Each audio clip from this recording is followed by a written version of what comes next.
জীবনে যদি অনেক নামাজ কাজা হয়ে যায়, অনেক ওয়াক্ত অনেক বছর পর্যন্ত আপনি নামাজ আদায় করেন নাই, কিন্তু এখন আপনি নামাজটা আদায় করতে চান, এই নামাজ কত কাজা হয়েছে আপনার কোনো হিসাবও নাই, তাহলে আপনি কিভাবে নামাজটা আদায় করবেন? এই বিষয়টা নিয়ে আমি আপনাদেরকে ক্লিয়ার করতে চাই। অনেকেই প্রশ্ন করে, হুজুর আমার শরীয়তের হুকুম যখন আমার উপরে জারি হয়েছে তখন থেকে আমি 2 বছর 5 বছর 7 বছর আমি নামাজ আদায় করি নাই, কিন্তু আলহামদুলিল্লাহ এখন আল্লাহ পাক আমাকে কবুল করেছে, এখন আমি নামাজটা আদায় করি এবং অতীত জীবনে নামাজ কাজা করার কারণে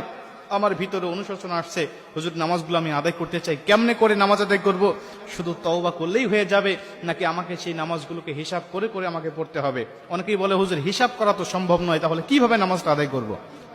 কারণ অল্প যদি ওয়াক্ত নামাজ কাজা হয়, যেমন আজকে আপনি 2 ওয়াক্ত নামাজ কাজা করেছেন, আসর এবং মাগরিবের নামাজ আপনি আদায় করেন নাই, এশার নামাজের সময় আপনার স্মরণ হয়েছে বা আপনি অবসর হয়েছেন, ব্যস্ততা আপনার কমেছে, আপনি এখন কাজা নামাজটা আদায় করবেন, হিসাব করে আপনি এশার নামাজের আগে আসরের নামাজের 4 রাকাত আপনি কাজা নামাজ আদায় করলেন, মাগরিবের 3 রাকাত পড়লেন, তারপর ঈশার নামাজের নামাজ